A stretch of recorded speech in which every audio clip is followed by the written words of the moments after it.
We're gonna talk about comics from Devil's Due. It's something you wondered if Talking Joe would ever do. I guess we'll explain it all to you. Gonna take some time to read the books we've never read. Oh. Hey, it's me, Mark, and welcome to Talking Joe, the G.I.Joe comics podcast. Now, today we are returning back to the distant past of 2004 and the G.I. Joe Reloaded continuity by looking at G.I. Joe Reloaded issues 1 through 6. But I will not be doing that alone. As always, I will be joined by my co-host. It's a real American Tim. It's Tim Finn. Hello, Mark, listeners, viewers. Hello. Hello. Don't forget to like, subscribe if you're new to Talking Joe. We've got a website, talkingjoe.co.uk. Check it out.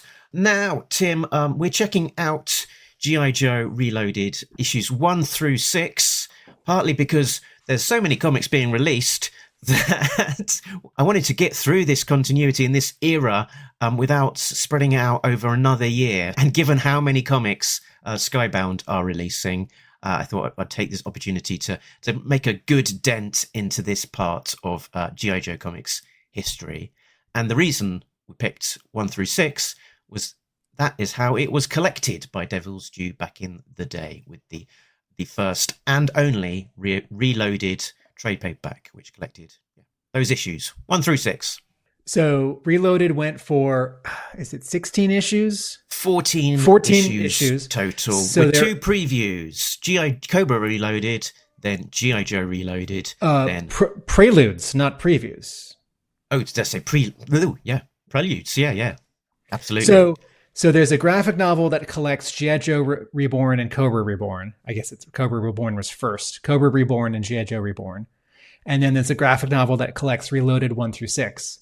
And then Reloaded 7 through 14 were not collected by Devil's Due. Did IDW? No, IDW did not collect Reloaded. So issues 7 through 14 of Reloaded have never been reprinted in America. Okay. But it has been collected by at least one person into a nice hardbound book. That person being me. What names do you have on the bottom of the spine? What did I do? I've got Ney Reiber, Jenkins, Dixon. Okay. So I've gone for the writers. The writers, not the artists. So if you're listening, not watching, or new to the show, Mark has sent off his issues of G.I. Joe from many different publishers and continuities to be custom bound. And they all have green spines, look like custom bound books at libraries. Oh, and there's a whole shelf full of them with some G.I. Joe figures in front of them. Yeah. Okay, so we spent so much time in our episode on Cobra Reborn and G.I. Joe Reborn setting up sort of what comics and Devil's Due and G.I. Joe was in 2004. I don't want to spend that time again. We'll just assume that either people remember that or they're just going to jump in with us. But I do want to say that G.I. Joe Reloaded issue number 1 is an issue number 1. But in terms of the story, it really is a third issue. And since those 2 specials were each 40 pages, in some ways, it's almost like a 5th issue in terms of how much story has happened. And I'm glad you put this first page up on screen, where it's the inside front cover of what must be issue 1, because this text is really interesting. The first paragraph and the final paragraph. Yes, I wanted to talk about this. So Devil's Due was aware that this new continuity would be exciting, could be confusing, and wanted to assure people that they could get into this, but that also the existing continuity was still going. And so the paragraph reads at the top, I'll do it in my worst Jackson Beck impression. G.I. Joe Reloaded is a comic book series for both new and veteran fans of the G.I. Joe mythos, starting the story from scratch and revising the team's formation for modern times Reloaded offers a chance to jump into the G.I. Joe world without worrying about the continuity of years past. Even the most hardcore fans never know what's going to happen next, and no character is safe. And then at the end, I almost want to do this in my Josh Blaylock impression, and I don't have a Josh Blaylock impression. So to enjoy the rich history of continuity of the original G.I. Joe versus Cobra storyline, please read G.I. Joe, A Real American Hero, currently in its third year of publication from Devil's Due Publishing. So the comparison is in how now in 2025, 2026, Skybound tells you about or doesn't tell you about the other G.I. Joe when you're reading one of them.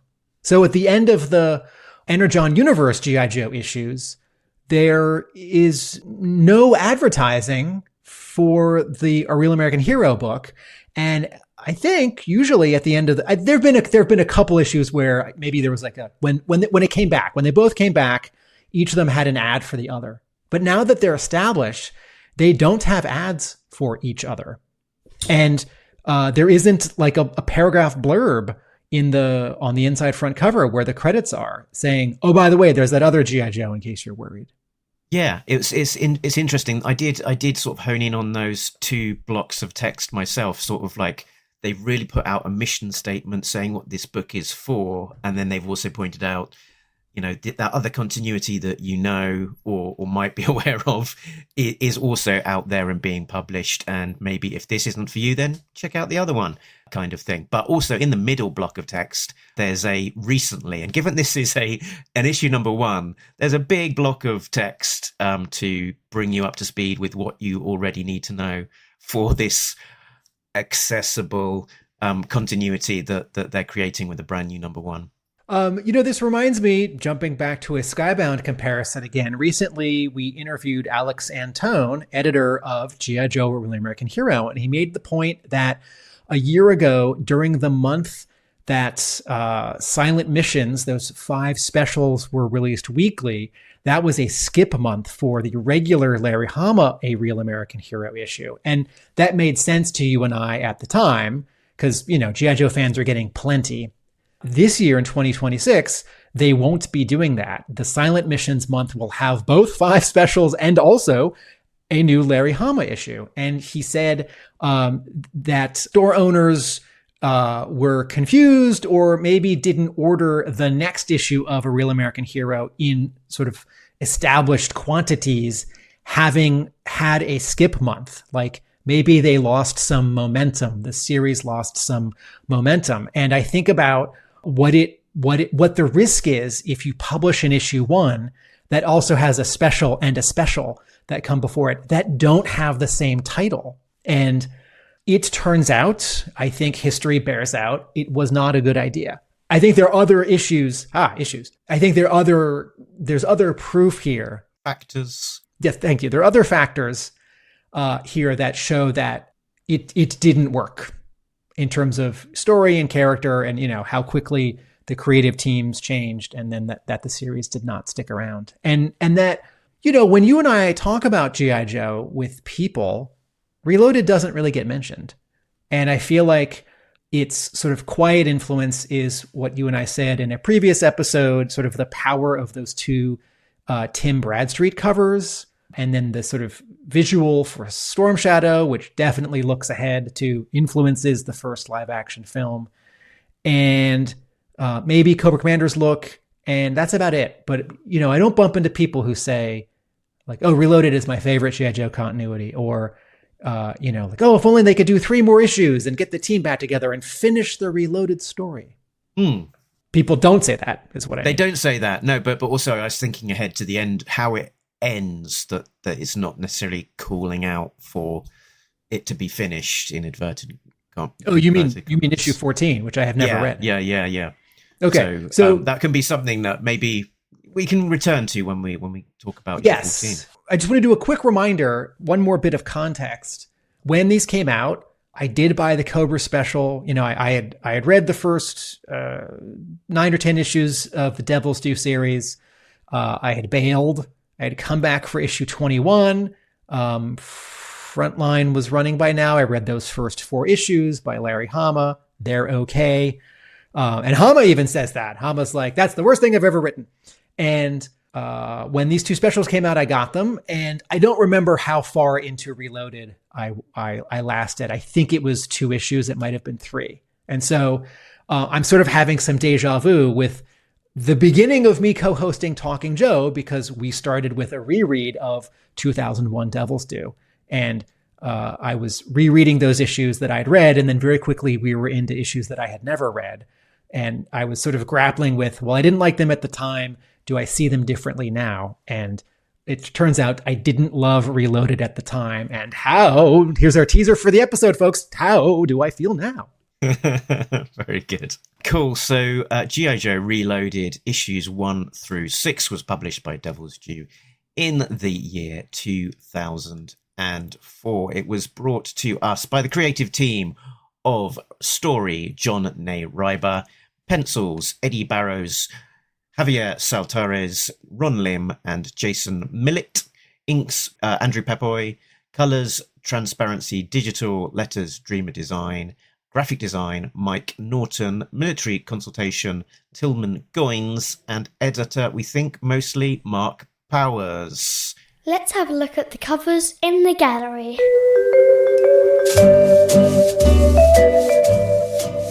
So the front cover that I've got up on screen first is the trade paperback, subtitled In the Name of Patriotism, which collects the first 6 issues together. It's a bit of a montage.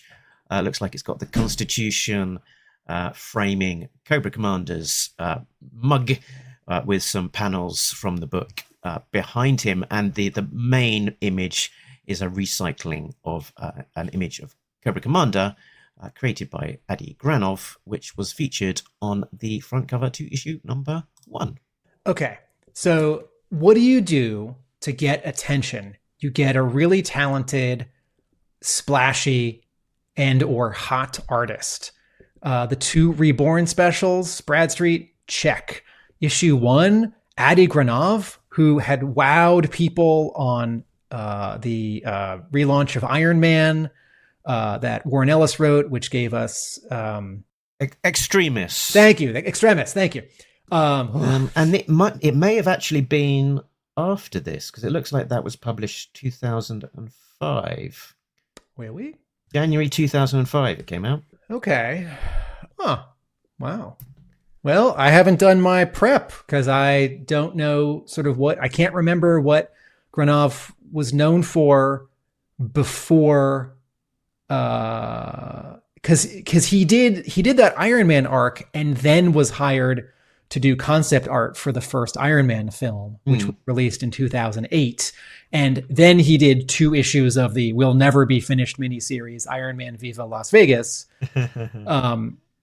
Well, we've established that Devil's Due had a good eye for plucking some good young talent who might not stick around because there were other projects that they would get wooed away for, like Stefano Caselli. Speaking of G.I. Joe artists.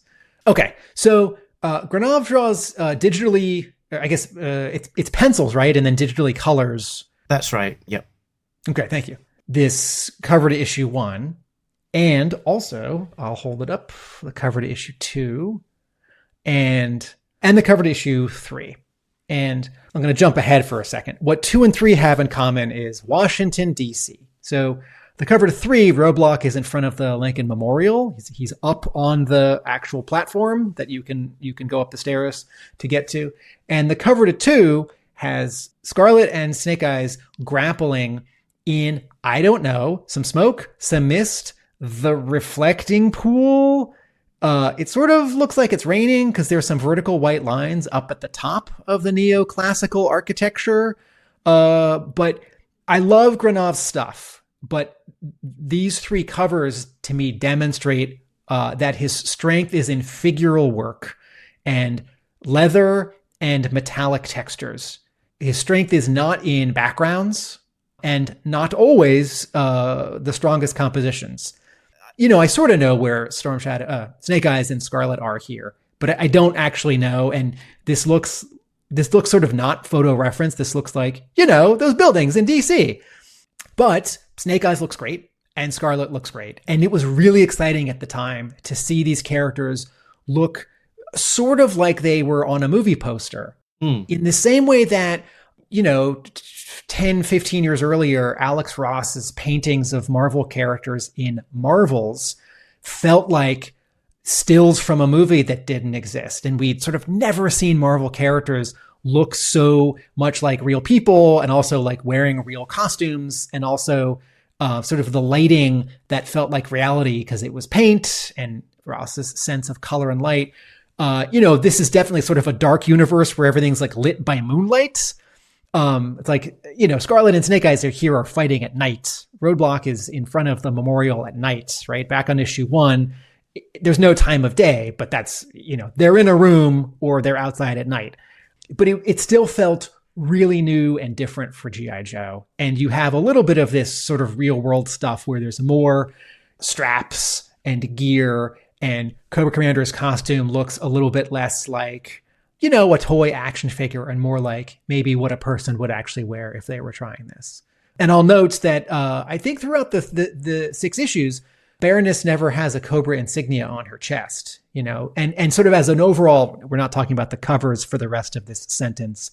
The characters aren't really in costume. Some of them are, but a lot of them are just sort of wearing whatever they were wearing when a scene starts. Okay. Can you zoom in on the bottom right of this cover to issue number 1? This is one of the things that jumped out at me at the time. Cobra Commander looks great. Baroness looks great. Snake Eyes looks great. Scarlet looks great. I don't know who that other person is. It's probably, I'm not saying this to be a jerk. I can't tell who that other person is. It's probably Duke because of the hair, but it could be Beachhead. And it sort of seems like Granov ran out of time or ran out of attention and didn't want to render that face and that hair as carefully. And I get it, characters can be in shadow, but it's almost like on purpose to not reveal any costume. And this isn't like a Zartan or anything. This is very specifically a Joe, and I don't have any cues on sort of what they're wearing. So that's Granov on 1, 2, and 3. They're really different and pretty great.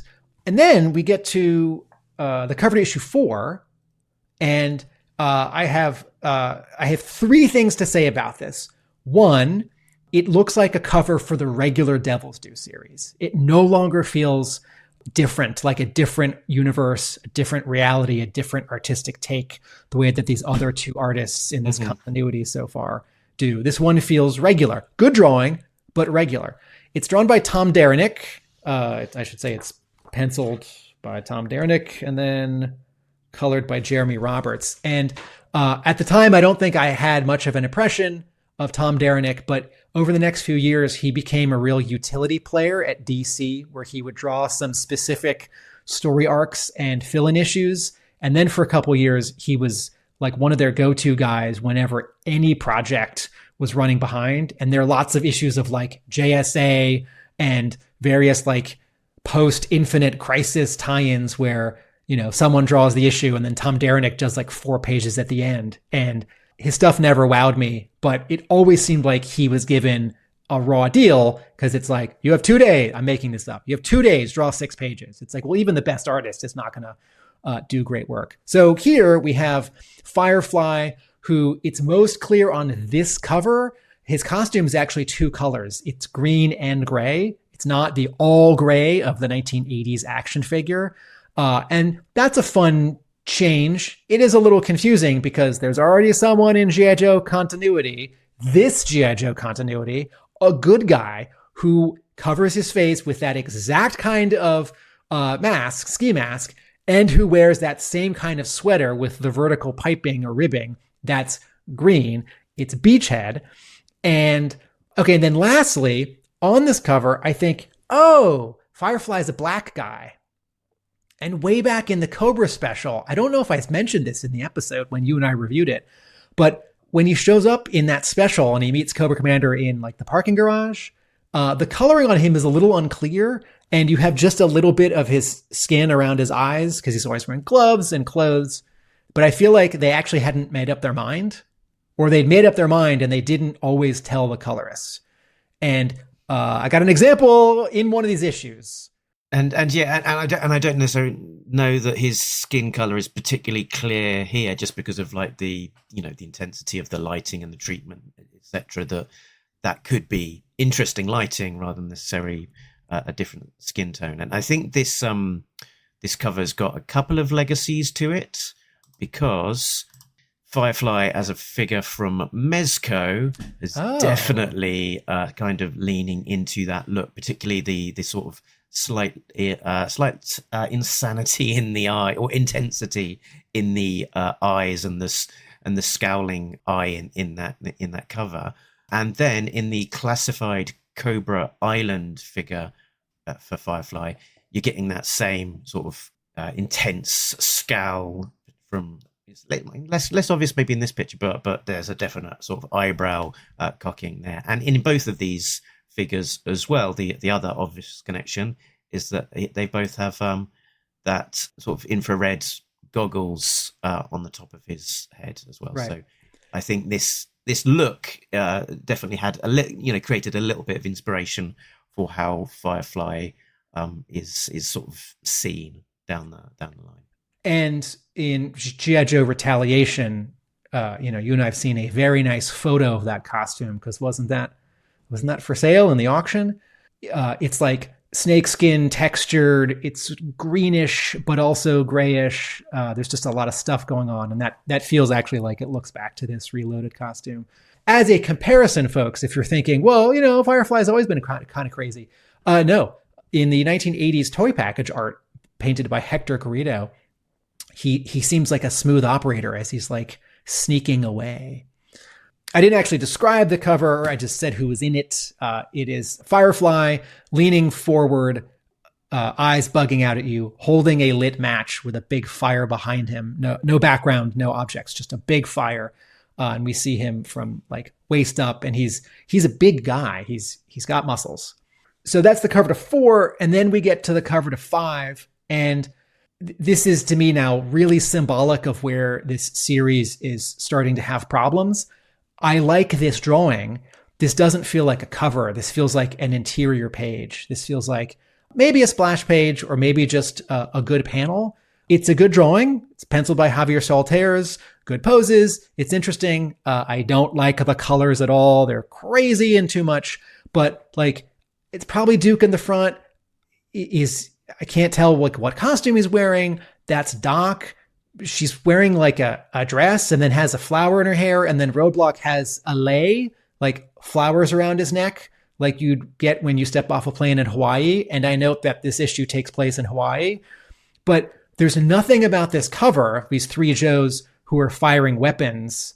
There's nothing about this cover in terms of props or location that says Hawaii. It's not like I see little bits of like, oh, they're on the deck of a cruise ship, or, oh, they're at the beach and there's a bit of a hotel and some like pool chairs behind them, or a palm tree. It's just 3 Joes with no background, and they're wearing weird costumes.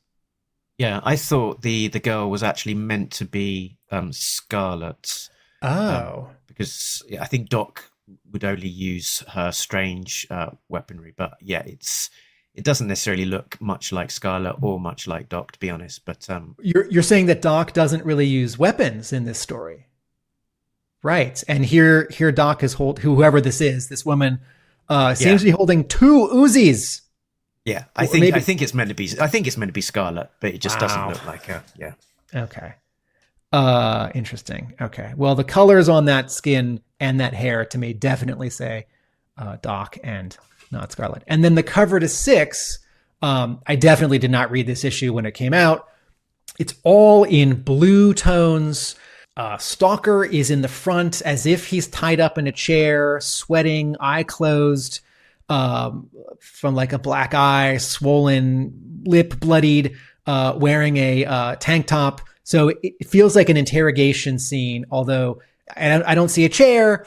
I don't actually see that his hands are bound. It's just the way that he's hunched over. That's the implication. The Baroness is behind him, smirking, holding a pistol. Up above past her is an open window, rectangular hole in a building. with some blue light coming in, and Snake Eyes is crouched as if he's going to jump in. His sword is about to be drawn as if he's going to, I don't know, slash Baroness and save his teammate. And this is a little bit of a better cover than the previous issue.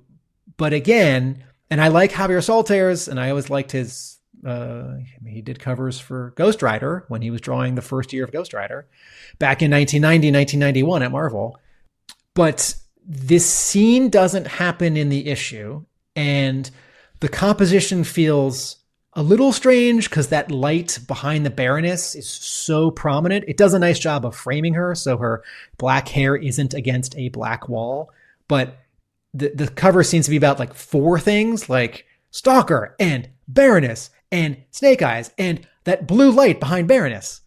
So do you have anything to say about these? Oh, okay. So you can have the interior artist draw the covers. Absolutely. In fact, I believe that's happening right now on a monthly G.I. Joe comic book in the Energon universe published by Skybound. And they're great and they're exciting. You don't need a Adam Hughes or like Brian Boland, like fancy artists to do covers for your book. For deadline purposes, it can be really nice if your interior artist isn't also doing covers.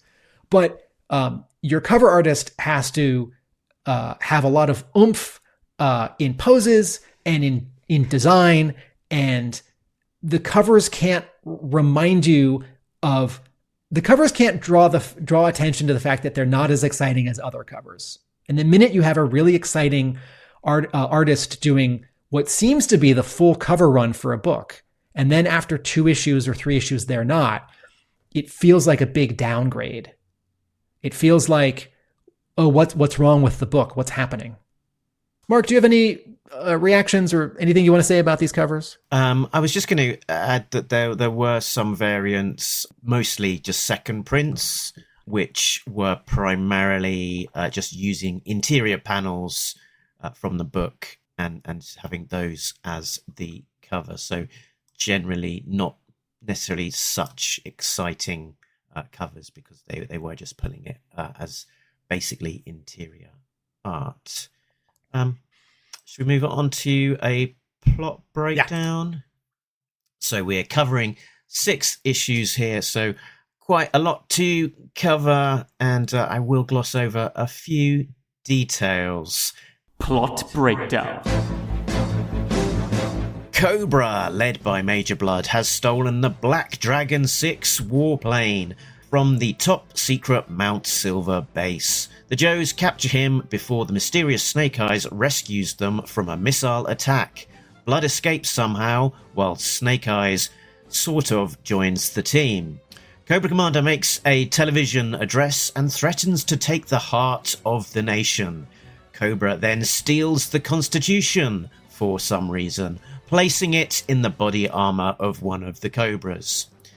In the alleys of DC, the Joes fight a team of Street Vipers. Roadblock follows one back to Destro at the Lincoln Memorial.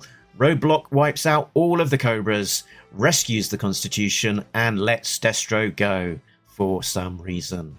General Cross, the general that Hawk previously got generally cross, has been corrupted by Cobra. He captures Hawk and the Joes and locks them up. Firefly takes over a Saudi Arabian oil field, and a mysterious man in sunglasses and a trench coat gets the Joes out of jail. He sends Rock and Roll on a solo mission against Firefly for some reason, and Rock and Roll finds Firefly in his tent and takes him down very easily. Snake Eyes has followed him, and in the Saudi desert, Storm Shadow tries to convince Snake Eyes to join Cobra again, and captures him. In the Hawaii, the remaining Joes are sent on some training ahead of attending a military symposium. When Cobra attack, the Joe team splits up to tackle the Cobra invasion, and mayhem commences. So quite a lot happens, and before we get too far in, I think I want to do one of these, just so we don't sour the tone of this show too early. Well, I done read a heck a lot of comics, so Some of them are great, the team are all on it, but some are a bit cack. They really are whack. Before the nitpicks come out, I'll giving it my bestest, and nothing's gonna stop me from trying to be positive. So I'll pause my scorn to put up 2 thumbs and turn my frown upside down. Take advice, it cannot wait. Say something nice.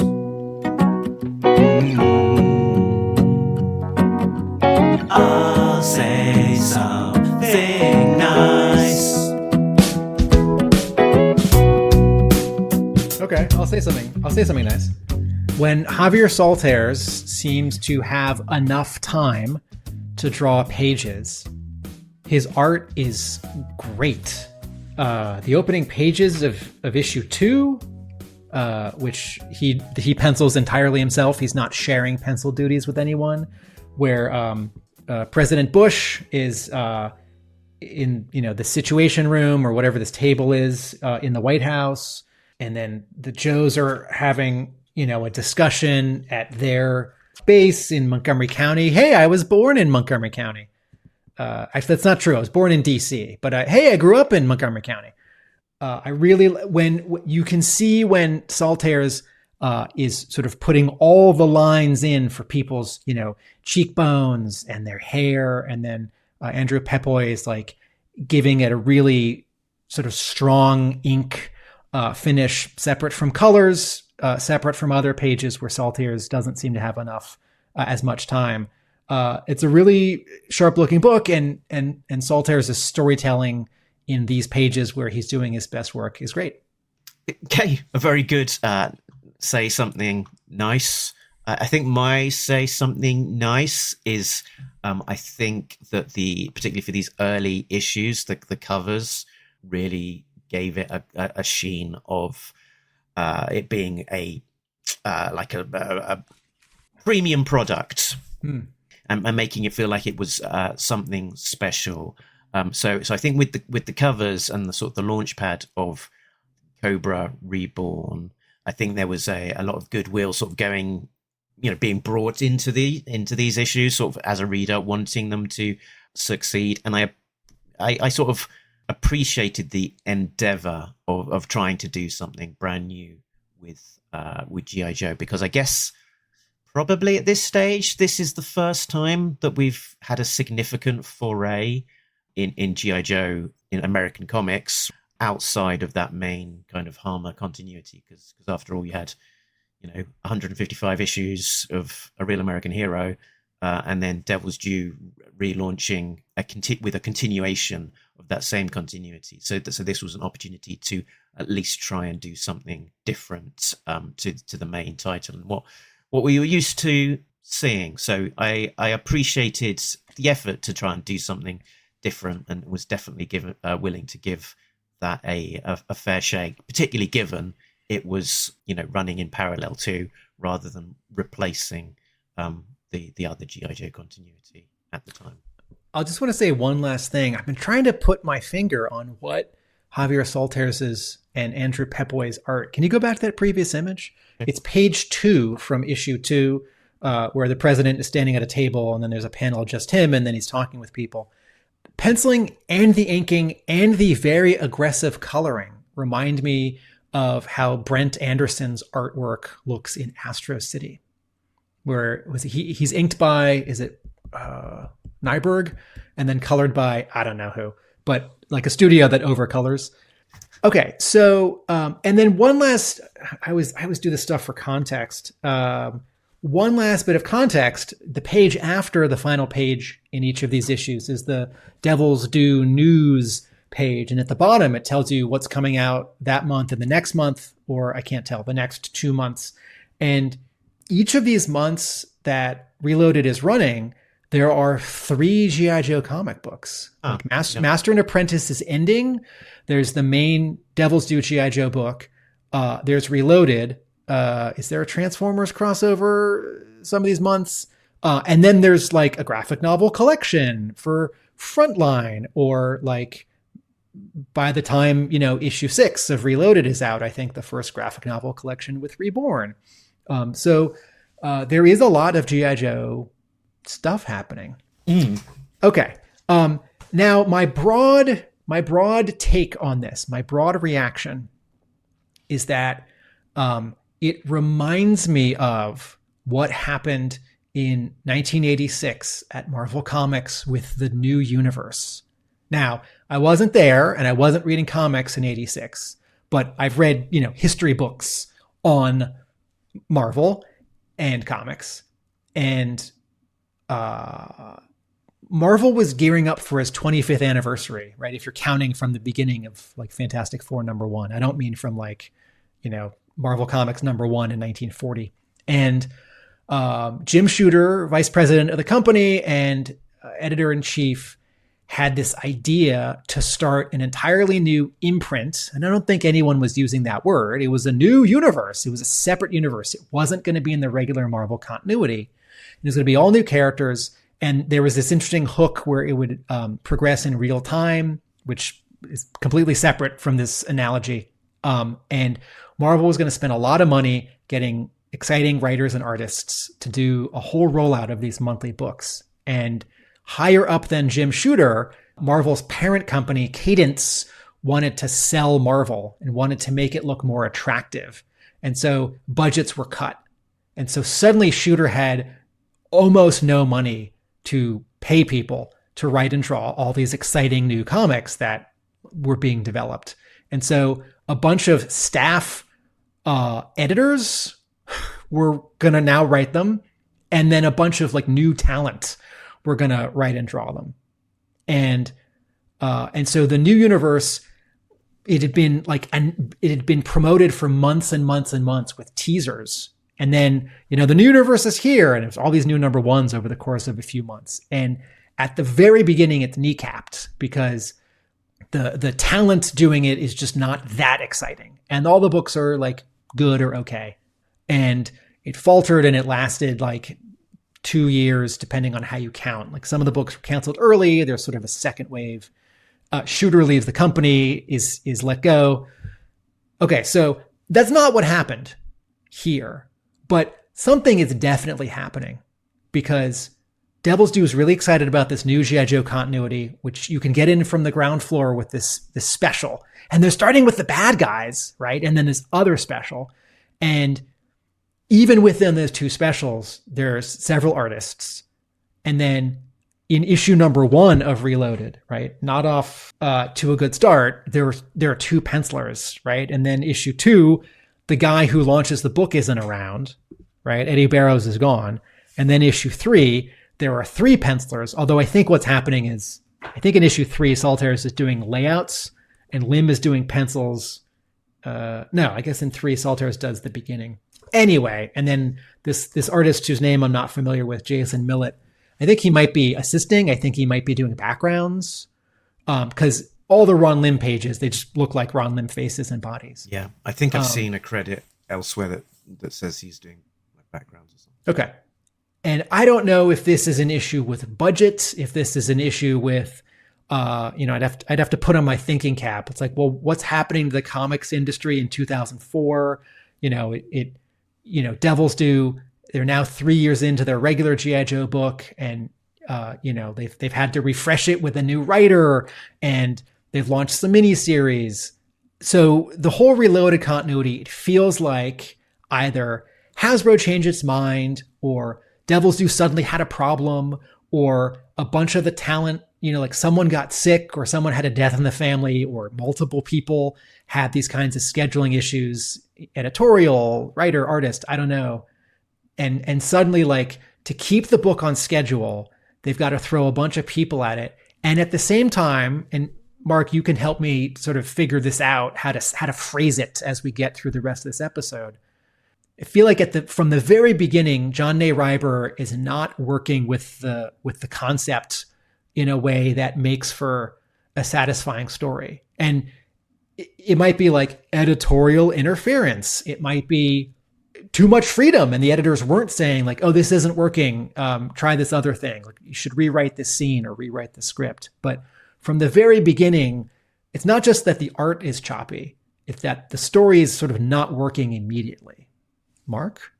Yeah, I think so. I think it's a combination of both, maybe the art not being quite as strong as maybe you'd hope, but also maybe just the direction of the overall plot not quite gelling. My guess is that in terms of the artist, that maybe they had a bit of a what do you call it, a wrench in the works, kind of, possibly they had someone that they were expecting to be doing the art, and maybe they were pulled, maybe they were headhunted onto another title.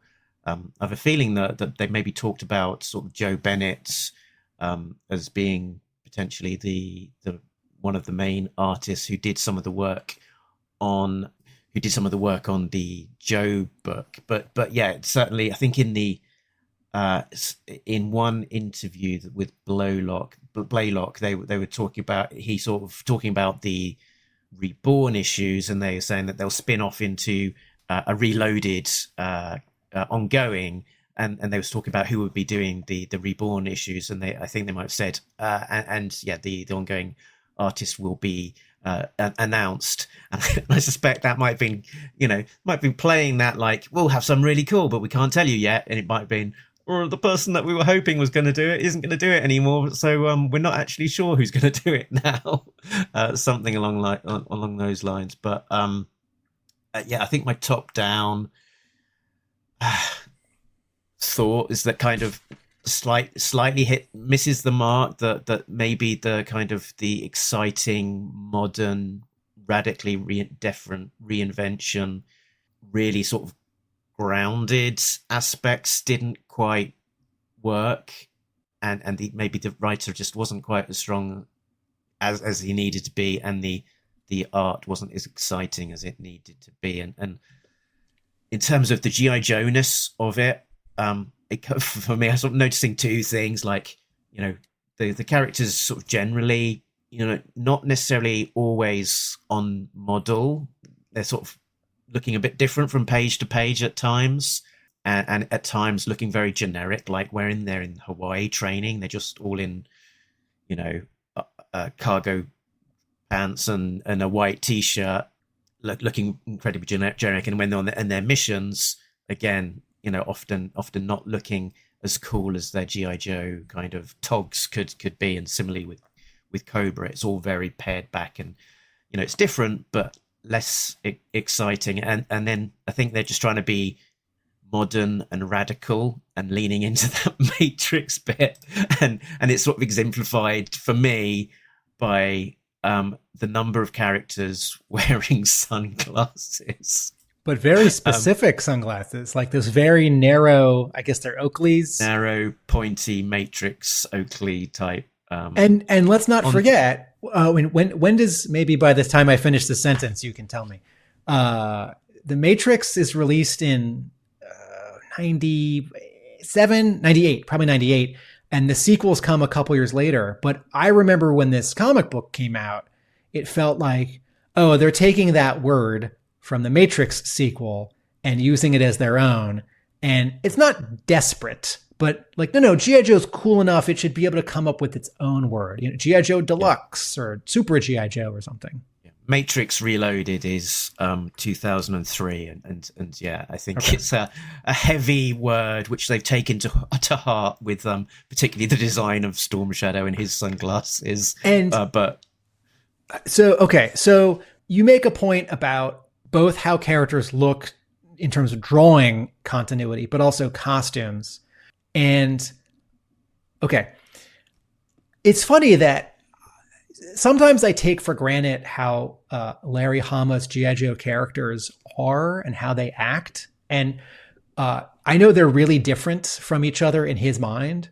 And I don't always see it. I think sometimes they're all just like experts doing the best job. And it's not like one is super loyal and the other is super emotional. And one is like, it's like the different astrological signs, it's like, well, this one feels betrayed and this one is argumentative. It's like, no, they're all just like excellent and awesome. But what I have definitely gotten used to in G.I. Joe comics is a certain flavor of characterization. And can you pull up an image that I sent you? It is issue 2, page 15.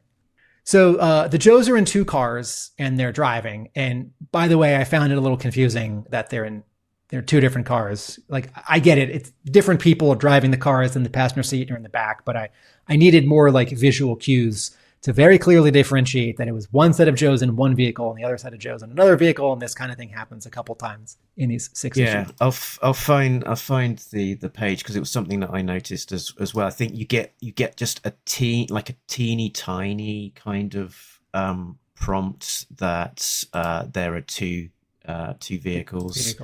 And I think it's just this page here. At the top of the page, there's a sort of a car, and then behind it it's a van, and you're meant to intuit from that. I don't know. Half the team are in one and half the team are the other. But go back. What it actually looks like is they're all in the main car, and that main car is just passing a van, and the van is not important. Okay. So if you can go to the slide. All right. So Duke's rock and rolls in the back seat. What's the deal with these Cobras? What's their target? Doc says, "You're going to share with the class, Duke? We might stand a chance of stopping the bad guys if we knew what we were stopping them from. What is the heart of the nation thing?" And then Hawk says, "Knuckleheads, we're talking about the United States of America. How many hearts do you think she's got?" And then Duke says, "You're not thinking. Come on. This country has only one heart, the same heart it's had from the beginning." And I thought, everyone is so upset with each other. There's so much attitude. It reminds me of the Ultimates, the Mark Millar comic from 2000, where like all the Avengers are assholes. And that was really cool, because like, if you want to read the Avengers comic where they're old fashioned, they all get along, go read the Avengers. And this kind of thing happens a few times in this issue, and in this whole 6 issues. And I understand that they're being stressed, that Cobra's winning, that they're on their back heel, that they don't know each other, and that they've all been sort of thrown together in this really unusual, impromptu, you're on a team now, you've got code names, your identities, your lives are over, and maybe they don't trust each other, or maybe they don't trust Hawk, but they're just being so angry and obnoxious to each other. And it happens a couple times. And I thought, this doesn't feel like G.I. Joe to me. And it certainly is more, finger quotes, interesting than reading, an issue, 20 issues, 100 issues in a row of Hama's G.I. Joe, where Joes never argue with each other. But so there's certainly less drama if they don't argue with each other. But, G.I. Joe, Hama's G.I. Joe is about like supporting the team and getting the mission done. And I realized as I was reading these 6 issues, either John Ney Reiber is getting it wrong, or John Ney Reiber's take on G.I. Joe just doesn't fit with me. Yeah, I think so. This sequence was just strange as well, because it feels like they're having the same conversation in one car, but they're in 2 different cars and just having a very, very similar conversation, I think. I think it's meant to be like in film where you're doing parallel cutting, where they are having the same conversation at the same time, and you show half of one and half the other, and you're like, they're both having the full same conversation. Yeah. They're in 2 different cars having the same conversation. Sort of, they're both coming to the same conclusion that Hawk and Duke are in. Hawk is driving one car, Duke is driving another car, and they're arguing with their teammates in their respective cars, but they're both kind of on the same tracks, coming to the same conclusion. I think the MacGuffin for me was a bit frustrating. So we had G.I. Joe Reborn, and then also the first couple of issues of G.I. Joe Reloaded were all about this devastating MacGuffin drone device at Mount Silver that they were having to, that Cobra was trying to capture, and I think they captured it. I think Cobra did win the MacGuffin deadly device, but then it never gets brought up again. Seemingly, they just sort of just forget about it and move on to the next thing. And then Cobra, after kind of trying to kind of steep Cobra Commander in a bit more of a real world, real threat kind of role, have immediately sort of zigzag to him being like a bit more of a cartoon villain of I'm going to steal the heart of America, the Constitution. If I own this piece of paper, the nation will surely crumble and democracy will collapse. I didn't buy that. I thought it was just a bit silly, and it was just the stakes sort of were basically two small teams, a Joe team of probably just a bit fewer than 10 people, and Cobra just a bit fewer than 10 people, and it's meant to have the whole of American democracy on the line. Yeah, didn't work for me. This is not an image that I scanned, so I'm just gonna unless you've got this page in your slideshow. So I'm gonna hold this up. This is the actual page in issue 2. This is near the end of issue 2, where you see a like light gray thing that's curved, and it's on a shiny dark gray thing that's curved. And the caption says, "The National Archives, Washington, D.C., the heart of the nation, the Constitution." And it's really subtle, but the inking on the curved light gray thing, it's like, oh, that must be paper, because that's not how you ink like metal or a fabric. That's how you ink like parchment. It's a little jagged. And then I sort of didn't know what was happening for a panel. And then this guy's, who I don't know who it is, it's like Zanzibar and clean shaven without an eye patch or whatever, is wearing this vest, and he says, "Think it'll stop a bullet." This is one of the representations to me of where this story doesn't work, because there's some really unclear visual storytelling. And some of this is that first panel.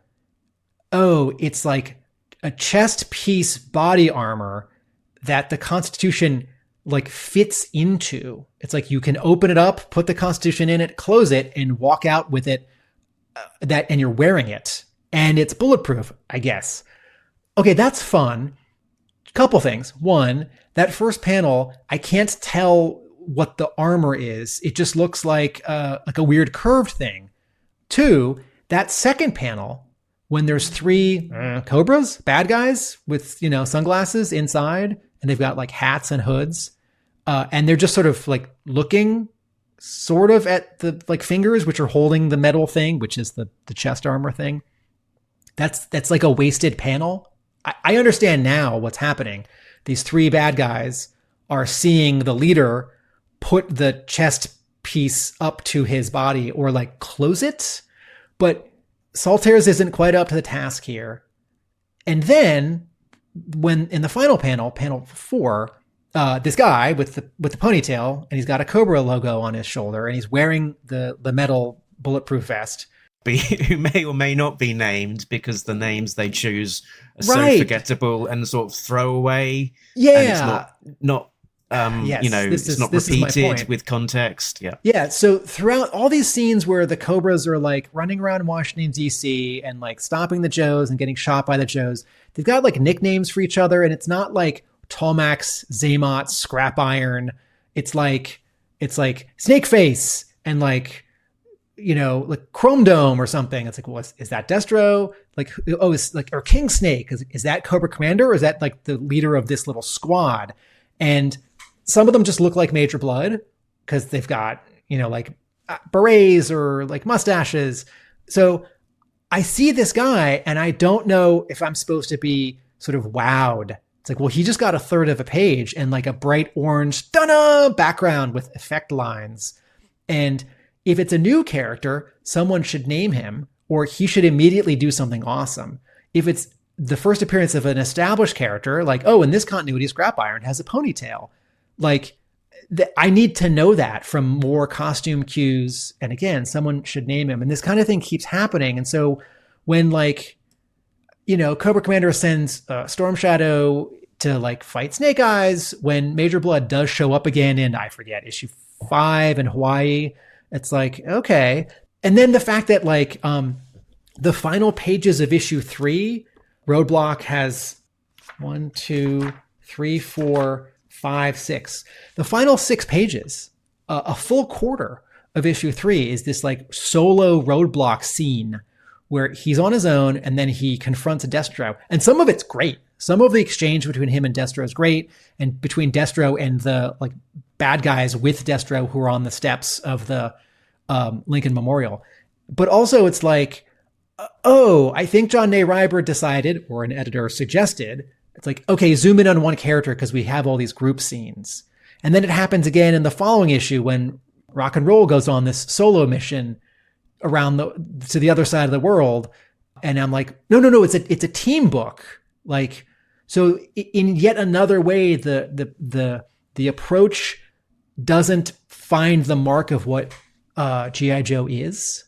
Yeah, and the roadblock sequence, it sort of pushed on one of my buttons or sort of touched a nerve on one of the things around G.I. Joe, but comics or storytelling more generally, which is that quite often when you've got named characters and unnamed or less important troops, that the troops can be killed, slaughtered by the good guys with complete impunity. But then when you've got a named bad guy, there's this massive deference where they won't shoot them or kill them and might even go as far as just letting them walk away. So Roadblock has, he's already demonstrated he's quite happy to just kill the bad guys. He's mowing them down with a high caliber machine gun, killing 1, 2, 3, 4, 5 guys here. And then the actual leader, he just, okay, see ya. This is a good point. I just remembered the 5th out of 3 points that I wanted to make about that previous scene with the Constitution. Can I ask you to click back when the guy puts the metal vest on? So they keep talking about the heart of the nation. And I enjoyed the puzzle. I like the scene where the president is talking to his emergency group or the cabinet and they're trying to figure out what it is. I thought that was great. And when the Joes talk about trying to figure out what it is, except for the fact that they're all really pissy at each other, I thought that was great. And you don't know what it is until, an issue and a half later. Hey, everyone notice when you finally see the Constitution, it's just a blank, shiny piece of paper. And either, like someone said to Javier Salters, no, don't draw We the People on it because we're going to have the letterer do that because that's like a lettering effect and it's going to be in perspective on a curve, or we need it to be a layer that we can turn off for like foreign translations. Although actually that's not a word balloon in English that you'd switch to Spanish. That's just still the Constitution that says We the People in English. So that really should be a part of the art. So either Salters forgot, someone told him not to, the letterer forgot, but this scene is really, it's like another reason why this scene is unclear. But B, in terms of seeing the Constitution, they keep talking about it and it's the MacGuffin for 3 issues. And yet you only see it on the cover to the trade paperback. And I was trying to think of a comparison in all the episodes of the cartoon when Cobra Commander says what he's going to go steal or unveils what he's invented. Like, I've got a teleportation device, or we're going to go steal all the gold in Fort Knox, or the Joes are at the National Archives and they're worried that Cobra is going to steal the Constitution. And in fact, they like move it by van. But you know what Cobra really steals? I think they steal printer plates for currency. I'm trying to remember. In all those examples, you see the thing. Like, you see the gold in Fort Knox, or you see the giant teleportation device. And I feel like, I don't think anyone actually went out of their way not to show us the Constitution, but I think everyone forgot to show us the Constitution. And I don't mean this one panel where they literally forgot to write We the People on the Constitution. I mean, like, there should be a panel, like half a page, where you walk into this fancy room and like, isn't the Constitution in like a block of glass or something? And you have all this, like neoclassical architecture around it and like some famous paintings or other documents around it. It's like, no, that's a museum. So you have to draw the interior room of a museum a certain way. And Salters isn't given enough space in the plot, or doesn't give himself enough because he wants to make a really big panel for this guy at the end who is unimportant and gets blown up several pages later anyway. And so this is a sort of a half repeat of a point I already made, but with a new wrinkle, which is this story, these 6 issues, these 8 issues, too crowded. The Joes are going after too many things. They're sort of splitting up and like crisscrossing too many times in too many places. And then a point that you made, there are too many characters, particularly Cobra, but also kind of the Joes, where there's just a lot of them and you can't quite tell who they are. And the sort of magic of like stormtroopers in Star Wars is you just immediately know that they're bad guys. You should be a little bit worried about them, but they're probably fodder. And in all of G.I. Joe, whether it's the comic or the cartoon, with the basic blue Cobra Soldier or the 1986 Cobra Viper, you have that same visual. And the minute that you make it a bunch of guys in like hoodies and like ball caps, and some of them are in gray and some of them are in green, but a bunch of them are in this like blue uniform that's a new take on the Cobra costume, they start to become individuals, and they're not just like fodder, but then they're treated like fodder. And again, I don't know sort of if I'm like rooting for any of them. To your point as well, that sort of there's quite a few coloring mistakes and things like that sort of crop in. So like on this panel from issue number 2, you've got Beachhead there, and he's miscolored in blue rather than in green, which, you know, if he had been green, that would be a lot of green, because you've got Hawk in green, then you've got a green tank, Beachhead in green, and Rock and Roll behind him. You can tell it's Rock and Roll because he's wearing sunglasses. And yeah, this blue Beachhead sort of, you know, there's only one other character that looks like that who wears blue, which is Shipwreck, who doesn't appear in these particular issues. And similarly, there's a panel where Stalker is miscolored. He doesn't have a goatee. He's miscolored as a white guy, and you think, why is there a white guy with a beret there? Is Flint turning up already? It sort of takes you out, and even if you can sort of like read between the lines, figure out it's Stalker, it just sort of takes you out of the moment, because you're like squinting and frowning.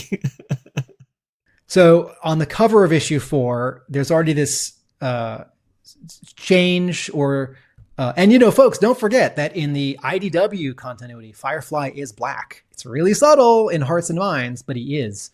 Okay, so here, this is from, is it pages? It's 4 and 5 or 5 and 6. It's 2 pages that are facing each other in issue 4, and both of them are of Firefly.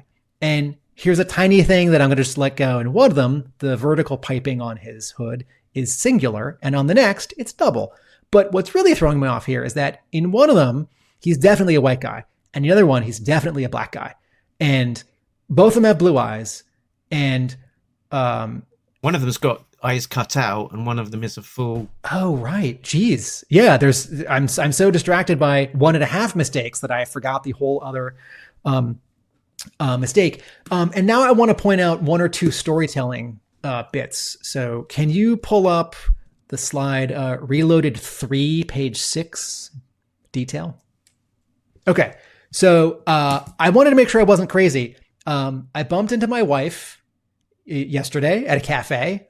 She knew I was heading there, and she was out for errands, and she thought it'd be fun to be there when I got there. And we had this funny moment like, hey, I know you. And sometimes I will hand her a comic and I'll say, hey, what's happening on this page? And sometimes I'll tell her all about the wonderful things that are happening in G.I. Joe, or the heartbreaking things that are happening in G.I. Joe or Batman or X-Men or some graphic novel I'm reading. So I handed her this and I said, what's happening in this page? And so this is Reloaded issue 3. This is most of page 6. So we're in an alley and the camera's low. We're looking past Beachhead, who just got shot. I think it's 3 times, and he heals really fast, by the way. Like when they're in jail and then in Hawaii, like a half a day later, and he's like making them do push-ups. He seems fine. So Doc is running at us, and she has a pistol in her right hand, and she's just running with a clenched fist. That is her left hand. And then in the next panel, she's like swung her body, and from context, it's like, oh, I guess she's throwing something. And then the next panel, we see a reaction shot of 3 bad guys in the alley, reverse angle, 5 feet away, 10 feet away, 20 feet away. And they're holding their arms up to their faces. And there's this really bright white. And the colorists have made it like white and yellow. And there's a crackoom.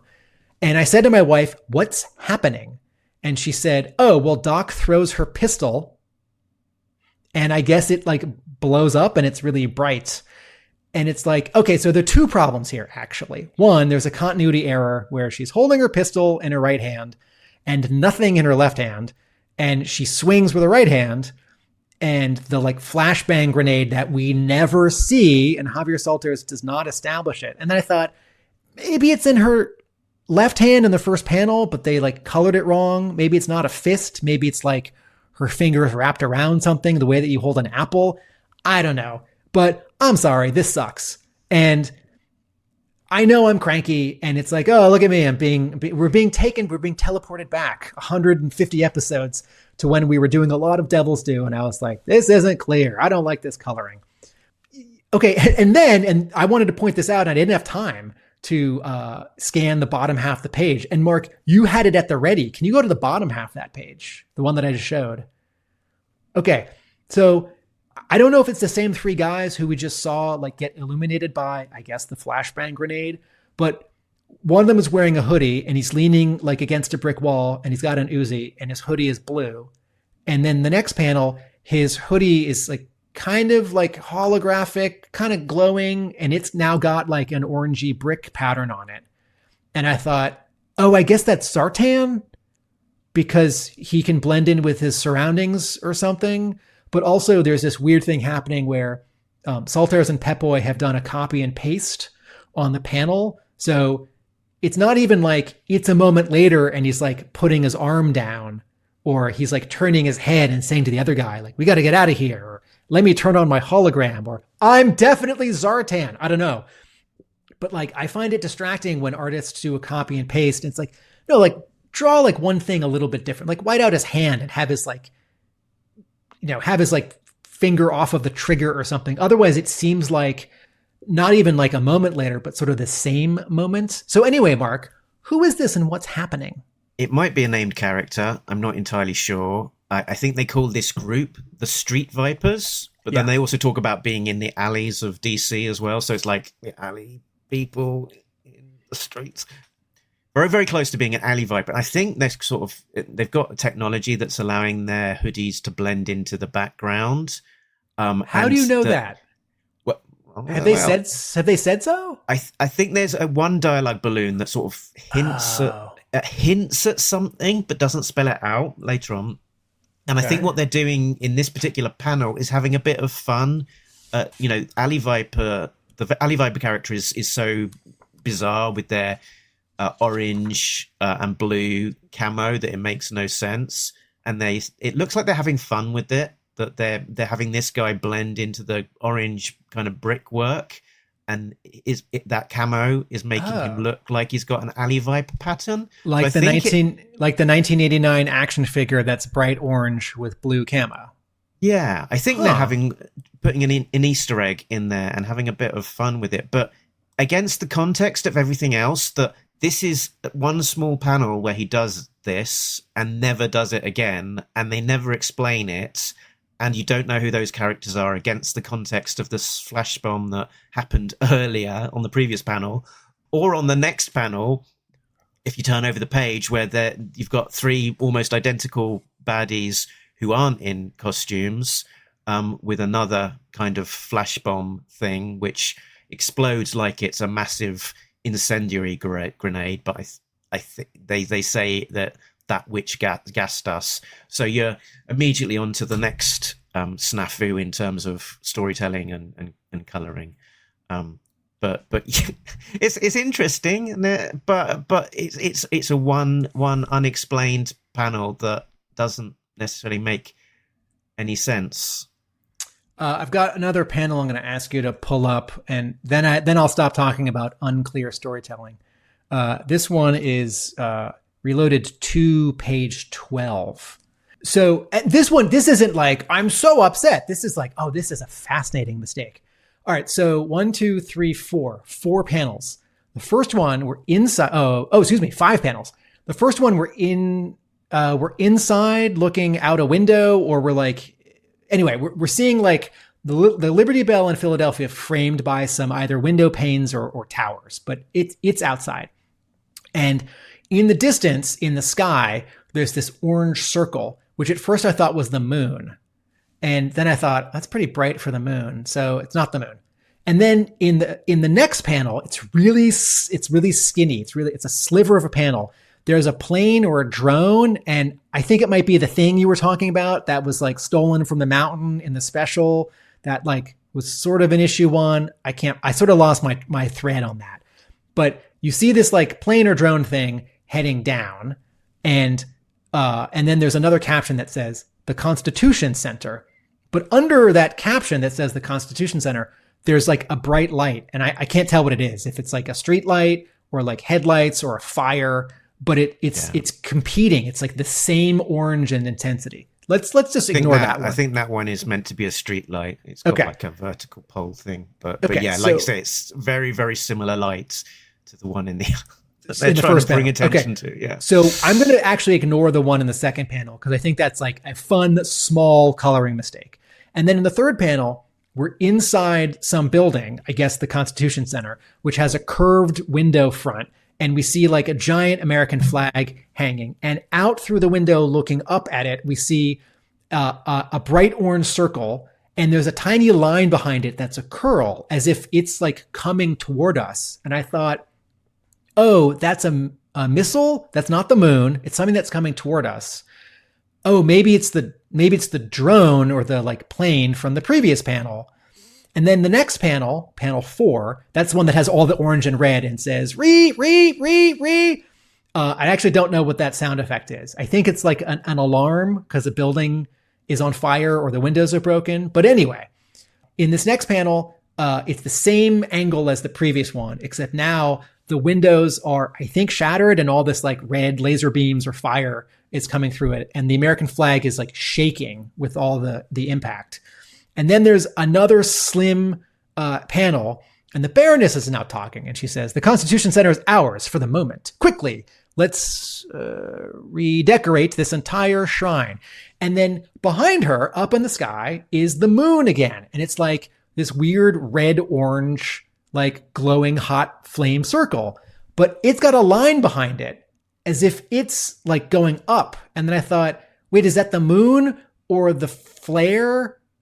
Oh, it's a flare. Like, okay, it's not the drone. It's now an entirely different thing.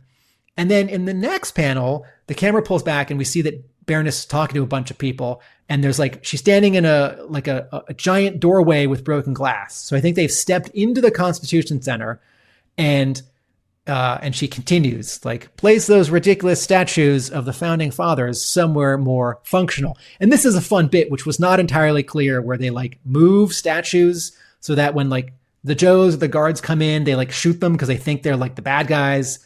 It's like, okay. But anyway, so this is, I'm not like aggravated by this. I'm totally fascinated by this mistake, because the colorists, in like either not having access to the script and just coloring, or the editor in not like double checking, or in the colorists not understanding the script, whatever it was, you have like 2 or 3 or 4 round circular lights that are all up. One's in the sky, one's above the ground, one's definitely moving in the sky, and one's definitely moving in the sky in a different way. But like one of them, I think, is the moon or the drone. Another one is, I think, the drone. But then after the explosion, it's not the drone. It's a flare. But then in this final panel, Mark, what's behind the Baroness? This like very bright orange yellow light, which sort of looks like motorcycle headlight, but it's too high. So I think that's the flare that's now like 20 feet off the ground. So this is to say that the artist would want to make these objects different from each other, and the colorists need to really track them and make them different from each other, because like the flare should be a different color. And I don't know why the drone in panel 3 is like glowing orange when in panel 2, it looks like a small black metallic airplane. So I found this page very confusing, but funny confusing. Like, what a fascinating series of mistakes. I didn't think as much about this page initially, but I think most of that light is meant to be the same thing. So panel 2 is definitely just a coloring mistake, placing too much emphasis on a street light. Okay. So the first one, I think, is the unmanned drone, the big MacGuffin device from issue 1, flying in from the distance. Panel 3 is the same drone sort of arcing in to visibility in the window.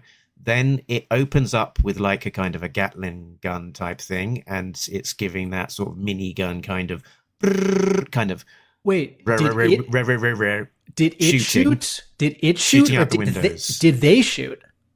I think that's the drone shooting out the Okay. windows. Did we know that the drone could? I thought drones just like blew up. Did they have machine guns? All right, keep going. I don't know. And then maybe. what's? And one, then two, three? I think it's done that bit, sort of got closest to the window and blown out the windows, and then it's shooting up because it doesn't need to be so close anymore. So that It flies away. Yeah, and then it's sort of hovering in the air behind, illuminating the Baroness, who, by the way, here isn't wearing any glasses, despite everyone else in the book wearing sunglasses. Right. Okay, so it's not a flare. I thought that like someone shot a flare to be like, okay, the Baroness and her team are in the Constitution Center.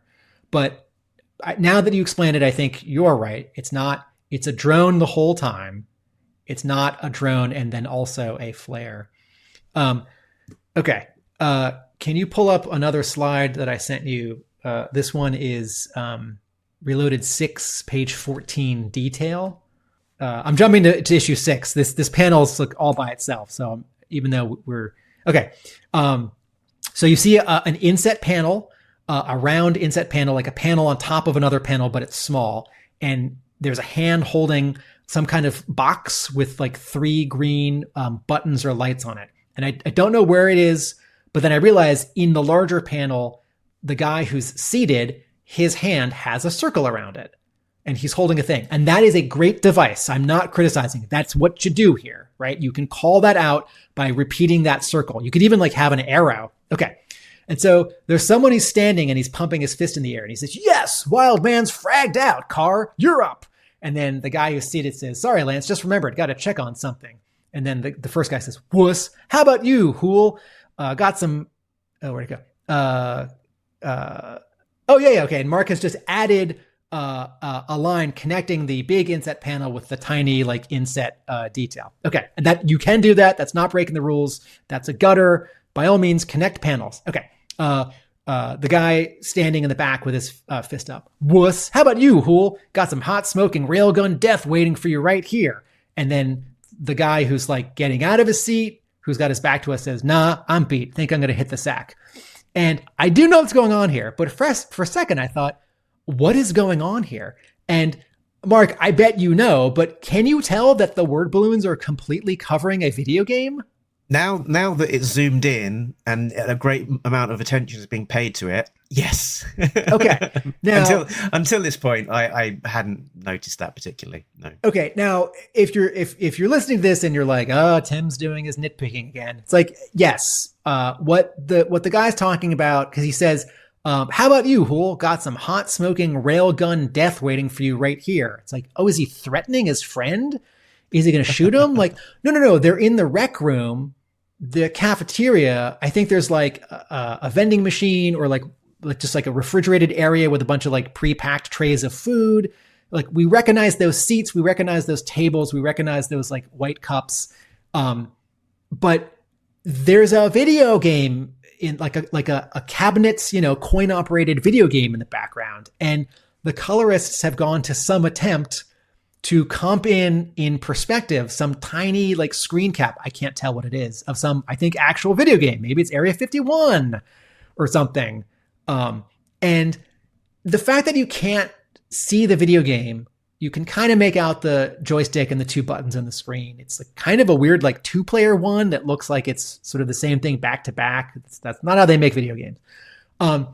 This is not a big deal, but I point this out because one of the things that I've been dealing with in editing a 4-issue miniseries for Boom is the occasional movement of a word balloon.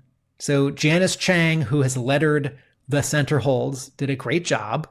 But sometimes when you're reading and rereading, you realize like, oh, I just want to make it much clearer that like this person is speaking first. Or, okay, well, the artist drew these couple of panels in sort of an unusual arrangement. And I think if you read it a little casually, you'll read the word balloons in the wrong angle. So can we like move this word balloon and like make the pointer really obvious at this one person, this kind of thing. And sometimes it's an issue of the artist doesn't leave the letterer any space. And sometimes it's an issue of the writer has too much dialogue, even for a big panel, and the artist isn't going to be able to leave space for the letterer. And sometimes I think it's sort of everything is falling apart because there is a bunch of unimportant negative space over on the left, on the bottom, below that large circle. But you probably wouldn't put word balloons there because then you'd like cover up the guy. So I found this funny as this like, this is no-win situation. And this whole panel has to be rethought. There needs to be different dialogue, a different layout, maybe not the giant inset panel on the left, or you just like take out the video game or the reference to it. So you have one less word balloon and it's like, wuss, how about you, Hool? Staying for dessert? Just like make it much shorter. And then the word balloon can be a lot smaller. And it's like, oh, there's a video game behind them. And then I think I have, can I do one more panel? Here's a compliment. Can you pull up Reloaded 6, page 2? And then I'll go back to a not compliment. This happens 2 or 3 times. Okay, so we're in Hawaii. The Joes all have white t-shirts and tank tops, and they've been doing push-ups. And Stalker sees in the distance a bunch of boats, although I'm confused because the Joes don't see it, but then they've got binoculars. And anyway, Duke says, roadblock, Doc, Scarlet, we're hot socks back to the hotel. We'll get an alert out to the base and acquire some firepower. If we can't find any functional demos at the symposium, we can at least snag small arms from their security. Then we'll commandeer a vehicle, burn highway out to the hot zone, and skin ourselves some sea snakes. And I thought, cool and well thought out. Like John Ney Reiber created a problem for himself that the Joes don't have weapons because they're doing training and then they're going to get 3 days vacation on Hawaii. But he also created an opportunity and Cobra shows up. So the Joes are going to have to stop them. But he also created a solution, which is that the Joes are on Hawaii to visit this futuristic military tech weapons convention symposium. And in the previous issue or a few pages earlier, I think Roadblock and Stalker are like, oh boy, we get to like look at cool new weapons and maybe get some for this team that we're building. And so this bit of dialogue here, it reminds me a little bit of what Larry Hama would do, where the Joes are talking about their gear and they're talking about what they're going to do. And it's very much about the like militariness of it, or the like A to B to C of like geography or process in the story. It's like you go upstairs and turn off the vent because Cobra has put a gas in the pit. I'll go downstairs and find gas for the vamp because it's out of gas, right? And I got to and again, it happens 1 or 2 other times where I thought, okay, John Ney Reiber is like doing some good thinking about sort of how this team works and like maybe what a G.I. Joe story wants or what a G.I. Joe reader wants. So I like this. I like this a lot. Talking about tech and gear, I'll flick back to issue number 2, where this was one of the other ones. This was very good. All right, same wavelength. All right. Did you have a slide for this one? No, but I didn't have time, and I wanted to find this one. So Roadblock is admiring this. They're opening some crates and looking at gear, and Roadblock is admiring this new heavy machine gun that he's got. And it's Duke says, quit eyeballing that XM312 if you're too shy to use it, Roadblock. Pick up your old juice. We're on the clock. And this weapon that he's got is this experimental weapon, the XM312, which was kind of designed as the replacement to the Browning machine gun that Roadblock is best known for having, and is the inspiration for the weapon that Tom Riley has given him in the pages of G.I. Joe from Skybound as his new Energon universe version of Roadblock's gun instead. I think it's not the same weapon actually that's on the front cover to number 3, but I think he does play with it a little bit. So I thought that was an interesting bit of synchronicity about a reinvention of G.I. Joe and Roadblock being given basically this same gun in both of these two continuities. Earlier at the beginning, Say Something Nice, and I said some of Javier Saltares' art is really, really nice. His faces and his textures and his details. This first panel, I don't like the coloring, but I like that we can see their space, and Roadblock's opening a crate, and they've all got sort of different poses and they're different sizes. Roadblock is big, Duke is close. And then look at Roadblock's expression on panels 2 and 3, and look at the sort of snarky Hawk expression on panel 2. And then on the final panel, when we check back in with Snake Eyes, excuse me, sir, but what about him? We can't just leave him here. No, we can't, Snake Eyes. And the camera cuts into the other room past Snake Eyes, looking back past him to them. Snake Eyes is sitting cross-legged and he's sharpening his sword. And I believe on the next panel, you actually see the sharpening stone. So where I'm nitpicking like, oh, we don't see the grenade. Where'd the gun go? What's in her hand? Like, no. He's keeping track of it. But there's just a nice bit of moving the camera around, body language, attitude. And it's a real bummer because Saltares can do some really great work and Andrew Pepoy can do some really great work. And on these 2 pages, they do. But elsewhere in this run, they are unable to. And I think I said this in our G.I.Joe Reborn episode. Saltares does show up to draw some later IDW G.I. Joe comics. Is it season 3? I think it's season 3. I get the seasons mixed up because seasons 4 and 5 involve Transformers. I can't remember. Or season 4 is the Catherine Travers when Steve Kurth came back. Maybe. I can't remember. I think season 3 is when it like relaunches after Cobra Command or something, or after Cobra Civil War. And Mark, while we're talking about G.I. Joe artists who show up for these Devils Do Reloaded issues, who had never drawn G.I. Joe before, or had they, let's all remember that, okay, so Ron Lim is a big deal in comics because he drew a really long, great run on Silver Surfer in the early 90s. And when George Perez had scheduling or deadline problems on the Infinity Gauntlet, Ron Lim finished it and did a great job. And then Ron Lim drew all of its sequel, Infinity War, and its sequel, Infinity Crusade, all while also drawing Silver Surfer. There were a couple months in like 95 where Ron Lim was drawing 4 Marvel comics a month. Anyone remember Night Watch? Or is it Death Watch? The guy looks just like Spawn. It didn't last very long. Anyway, so Ron Lim stuff had some pizzazz back then. And over the years, it's gotten a little less pizzazzy, but it's still, reliable. His storytelling is always clear. And he's always someone who, in this like list in the back of my head, it's like, who's a Marvel guy who didn't draw G.I. Joe, but could draw it if you wanted like a good basic G.I. Joe. Well, I wasn't the only person who was thinking that because folks, back in 1998 and 1999, Bench Press Comics was trying to make a deal with Hasbro to get the license for G.I. Joe and Transformers. And this is before Devils Do. This is a couple years after Marvel.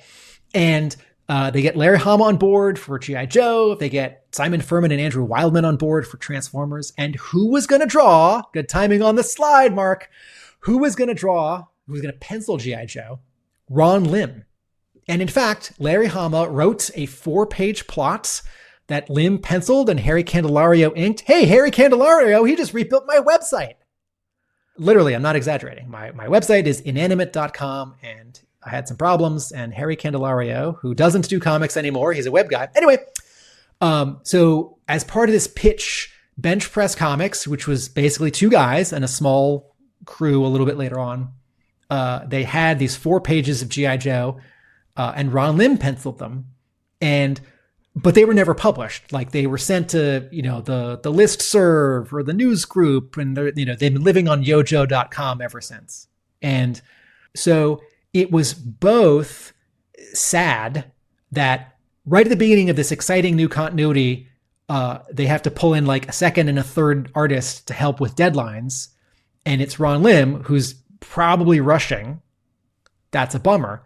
But on the other hand, hey, here's a guy who always kind of coulda, almost shoulda drawn G.I. Joe, and he's actually drawing G.I. Joe. Very cool. Good. Should we talk about the final page? Should we get to the? I just want to hold this up. These are my notes. one page with art and dialogue I don't like. Okay. Yeah. Panel on the left here, it's Stalker Roadblock. Roadblock is talking with this really gleeful sort of smile on his face, presenting the booms of today, man. Next panel, what's wrong, Block? It's rock and roll. It's a sad Roadblock. That doesn't work. You don't ask what's wrong if someone is looking super happy. The happiest they've ever been, talking about something that's really exciting. Sorry to pick on something. And then I'll shout out. No, keep it there. I think what might be happening, I think the plot might have wanted 3 beats here, and we have 2. I think there's this middle beat where when Roadblock says, man, it's supposed to maybe be another panel, and he's turning sad. So that then Lady J can say, well, what's wrong? Otherwise, yes, it's totally unmotivated. Like, Mark, what's wrong? Like, no, Mark's happy right now. There's no reason why I would have asked him that. There we go. And just an observation in the art, and I've picked on just a random page here, but I'm seeing a lot of like Larry Stroman, who's most famous for a run on X Factor, when everything was a little bit more extreme. He lives a couple miles from me. Ooh. Yes. Larry Stroman, best known for X Factor during Mutant Genesis, and then his creator-owned book at Image Tribe. So the art is a little bit extreme, a little bit everything's a bit extra, a little bit squishy. You can see it here in sort of the faces. They're just a bit bigger, a bit more exaggerated. Big hands here that Storm Shadow has got. Sorry, did I say Storm Shadow? I meant Tommy has got clenched. That was a poke there. Through most of this, Storm Shadow is called Tommy by Cobra Commander, which I felt was just a little bit over familiar. So yeah, not a massive point there. It was just an observation about the sense that I was getting from some of the art. I flick to another one. I'm seeing that sort of that squishiness in the faces that I'm seeing, that I think of as being Stroman-esque. And Hawk here with clear glasses.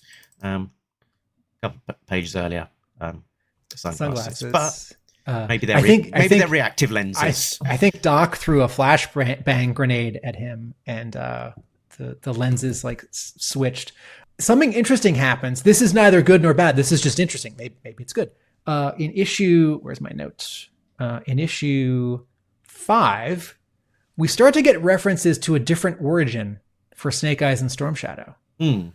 Issue 5, on page 1, here it is. Storm Shadow says, Storm Shadow's talking to Cobra Commander, and he says, Snake Eyes, it sickens me to think that he could betray you, Cobra Commander, to serve the same treacherous dogs, that's like the American military, who murdered our mother and destroyed his face. Defeat, Storm Shadow? Did I just hear you say Cobra has been defeated? And then Cobra Commander gives Storm Shadow a hard time. And then it happens again a few pages later. Or is it in issue 6? Pages 16 and 17 here in issue 5, where, Storm Shadow, what they're fighting, and Storm Shadow says to Snake Eyes, Your father was a legend for that skill among the Yamabushi to walk on snow and leave no footprints. But my father could snap a bull's neck with one hand. And I thought, yes, John Ney Reiber is totally within his rights to, in small ways or big ways, change the dynamic between these two characters and create a new mythology. Like it's not going to connect back to the Vietnam War. And when he says brother here and like, did he say our mother? Is that on page 1? Yeah. Our mother, but then he refers to different fathers. So they are half brothers. So,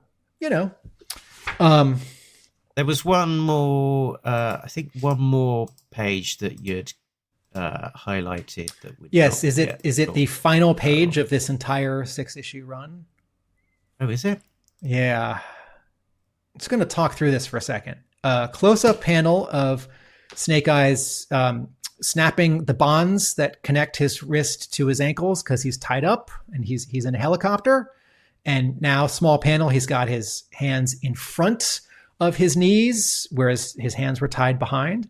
And then a panel of him sort of rushing over in front of Storm Shadow, who's seated in the cockpit, like driving the helicopter. And then there's a panel like down on the ground, and the Joes are illuminated by some bright yellow light, and it says "Fawoom!" And then a big panel of Snake Eyes walking on the beach away from a giant fire and some smoke. And then Scarlet says something. Okay, now you can go back to a view of us. And I thought, okay, this is a way that you can visualize someone crashing a helicopter into the beach and it blows up. And the implication is that Storm Shadow's dead, or he definitely got away because he's an awesome ninja bad guy. And we just assume that he's dead. And then when he comes back in 5 or 10 issues, it's like, oh, he survived. But this absolutely feels like this needed another page, and they ran out of space. And, ran out of space is a really indirect way of saying it. But either John Ney Reiber wrote too much plot for the number of pages he had, wrote too much plot for this page, and this page, notice how many times I said the word "and" when I described what was happening on this page. And each "and" might imply a new panel.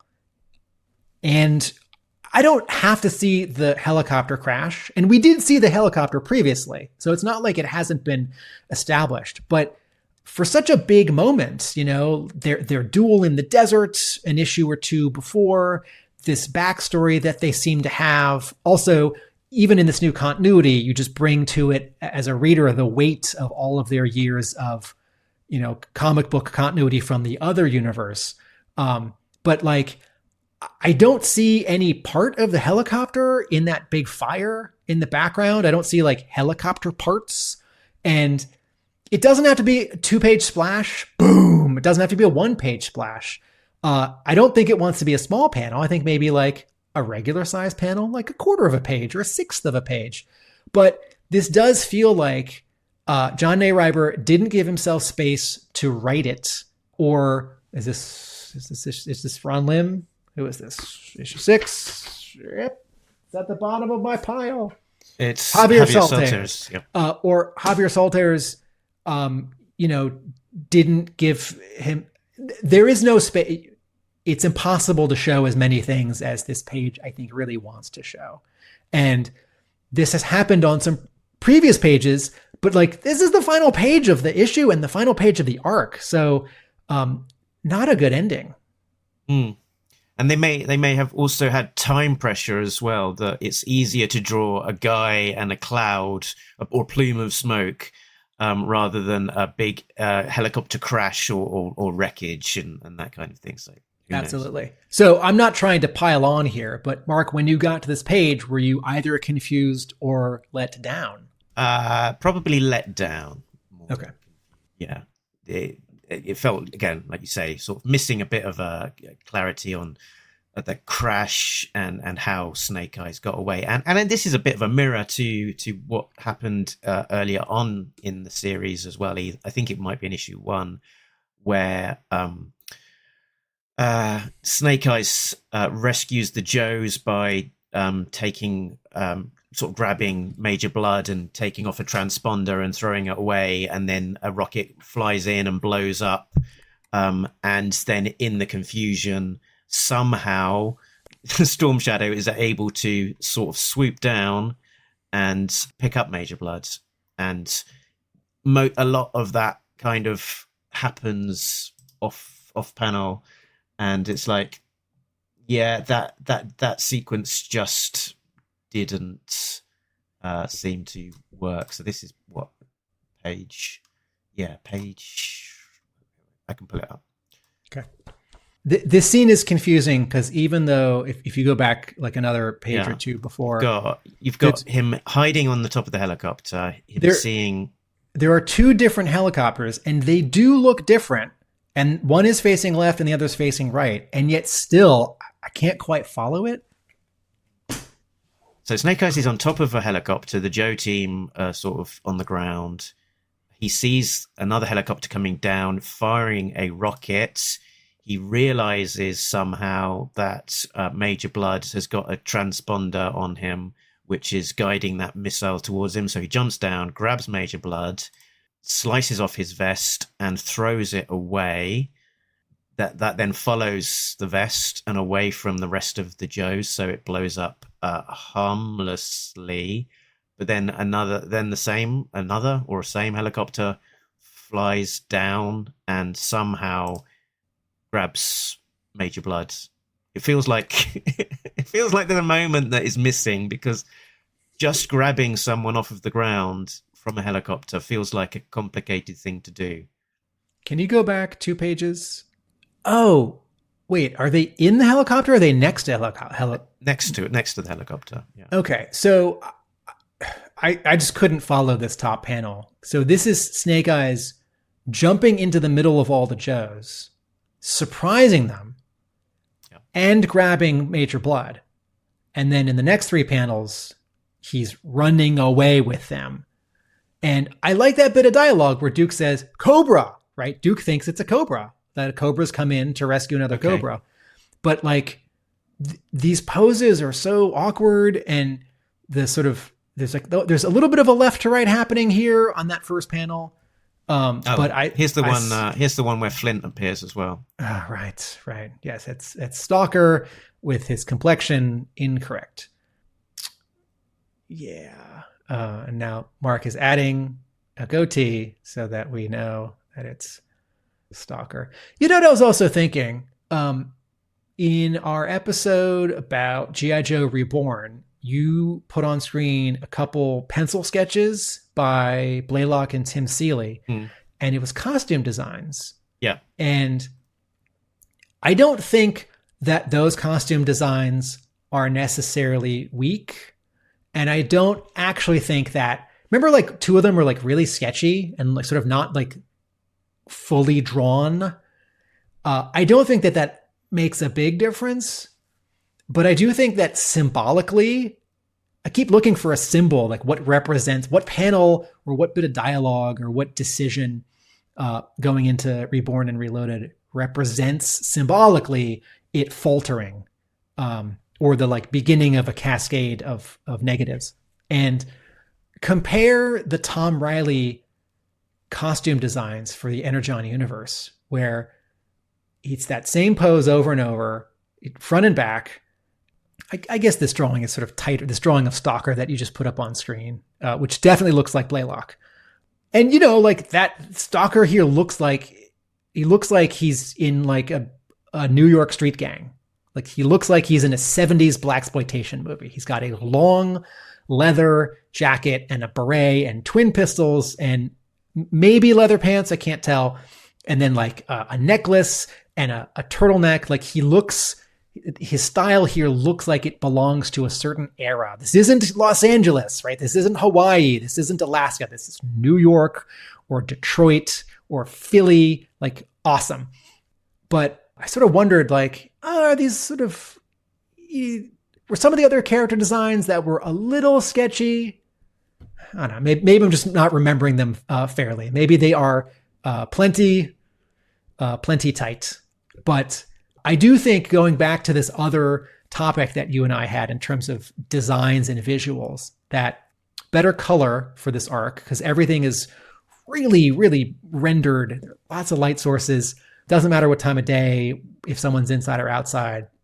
But if it's a very obvious G.I. Joe helicopter and a very obvious Cobra helicopter, if it's a bunch of Cobra bad guys in like blue Cobra soldier, I guess I said this already.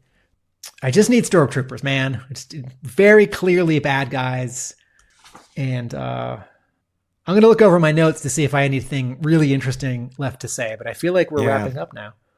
Mostly, yeah. I said I'll save one point that you'll like for the end. I put Stalker randomly goes off at Snake Eyes at one point when he first meets him, which I think is in issue number 2.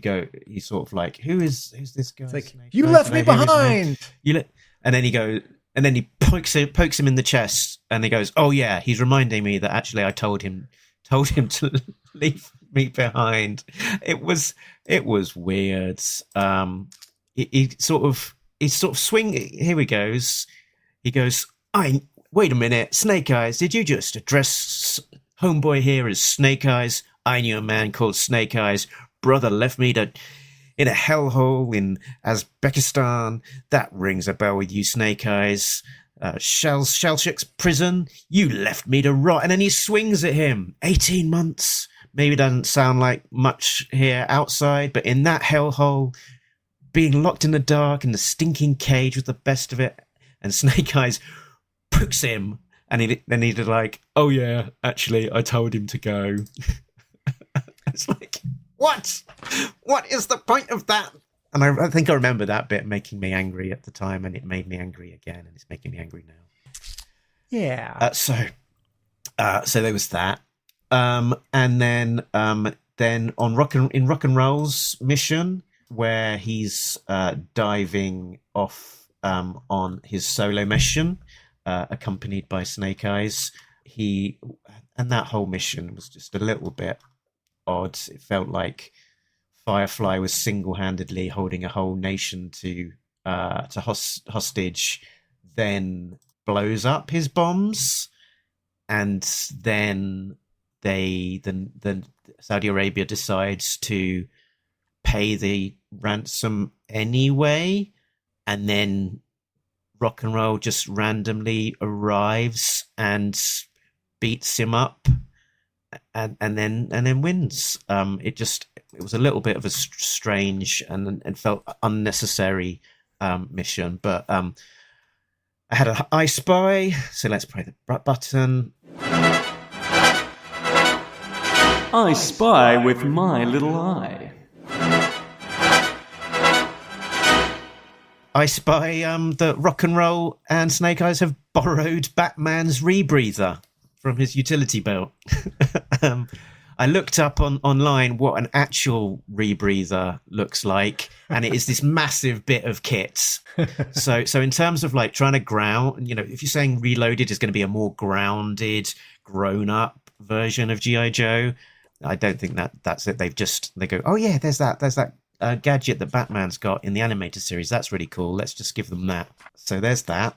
Can you go 5 pages earlier? The guy in the trench coat who comes and gets, hey everyone, it's Clancy from G.I. Joe Extreme. Yes, thank you very much. The first time, the only time anyone has made a G.I. Joe Extreme joke like that. And folks, if you haven't seen the G.I. Joe cartoon, trust me, that was a really funny joke, because this definitely looks like Clancy from G.I. Joe Extreme. Sorry, I interrupted you. Were you about to make another point about the Rock and Roll solo mission? Not especially. It just upset me. And this guy's was drawn by a couple of different artists as well, so he does look radically different from scene to scene. And that continuity of his very specific sunglasses changing across those sequences as well, sort of. Mark, not looking past issue 6. Am I missing something? We don't know who this is, right? Okay, this is just a mystery guy, and Rock and Roll says he has a spook vibe, as if he's in the CIA. And I think he seems to be the guy that is like the flag. Maybe he is like an unnamed flag.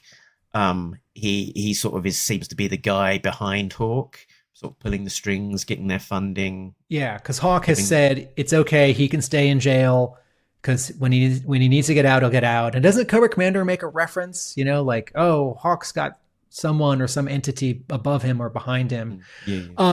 So, okay, I want to talk, I know we're wrapping up, but I want to talk for a minute about sort of the like overall sense of G.I. Joe here, separate from costumes.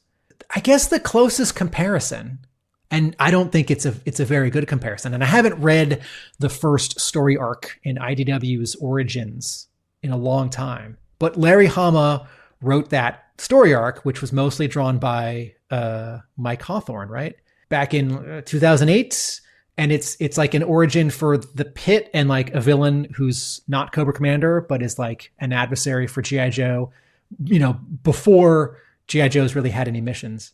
And I can't remember if the team is sort of getting to know each other, or if there are maybe even moments in Larry Hama's declassified 3-issue mini for Devil's Due where some of the team members are meeting each other for the first time.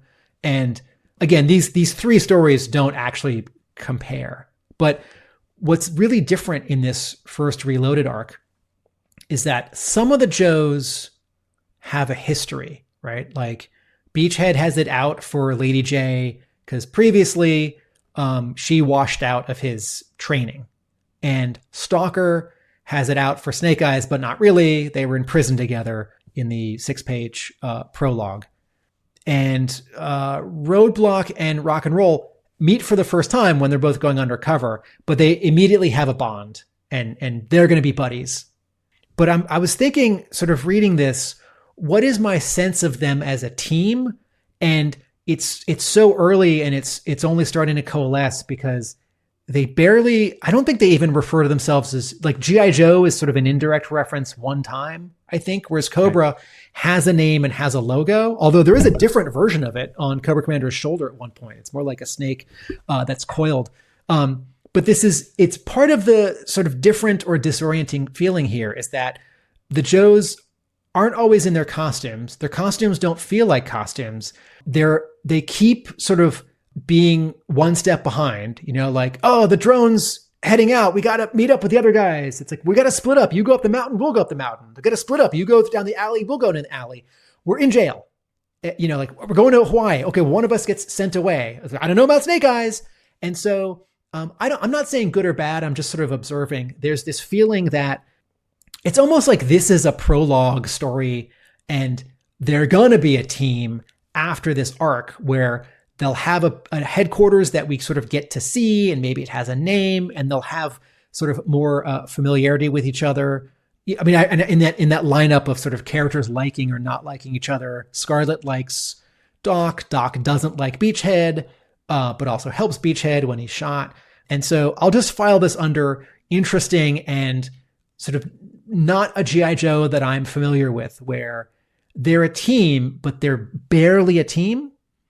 Because they sort of form at like 1 a.m. in the middle of this very fast moving Cobra plan that I think is more interesting than it was depicted, because the way that it was depicted was really choppy across the two specials and then the first issue with some unclear storytelling and a lot of, bouncing around of geography. And even sort of going back, I'm slightly changing topic here in my sort of disorientation to in issue 1, in that text at the beginning on the inside front cover, it mentions Mount Silver and Black Dragon 6. BD6 is an extremely powerful remote controlled warplane.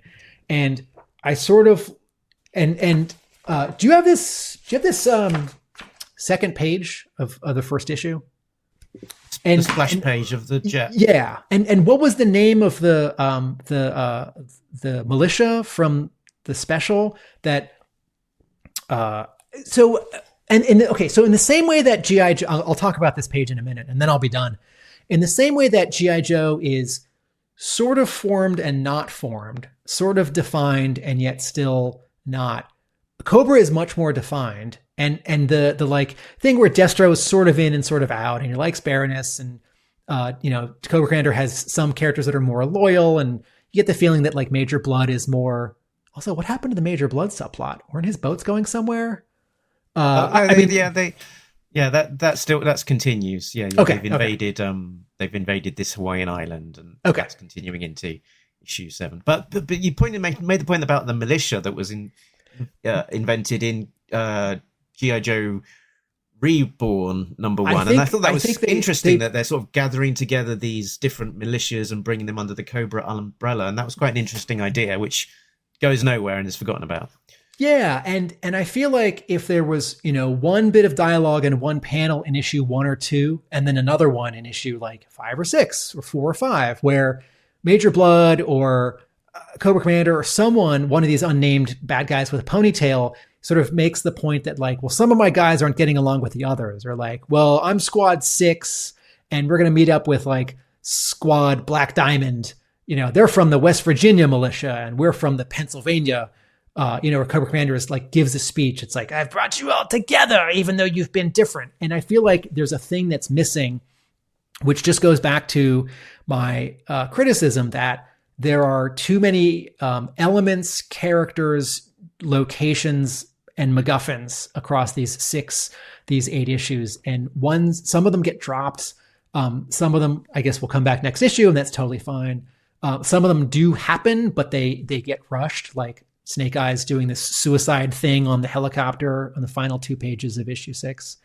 But it's too bad because that militia thing felt so much in that sort of Paul Jenkins real world grievance of Cobra from the original special. And either John Ney Reiber didn't agree with it or didn't know what to do with it or was going to get back to it but didn't stick around, or the editors were like, no, that's enough, But as you said, they don't do something with it, and that's a missed opportunity. Okay, my final comments. I just rewatched the Star Wars sequel trilogy, episodes 7, 8, and 9, and J.J. Abrams did not invent this, but I was just reminded of what a good job he and his visual effects people do in episodes 7 and 9, that when they have these really, really big spaceships, like the Starkiller base, or like the weird Star Destroyer that's like bigger than the old Star Destroyer, but I don't know if it's bigger than the old Super Star Destroyer. There's always something in front of it that gives you a sense of scale. Like 2 TIE fighters fly toward it, and you're like, oh, I understand. That new First Order Star Destroyer is like 85 times bigger than, what I thought it was, because these 2 little planes are flying toward it and getting smaller and smaller and smaller and smaller.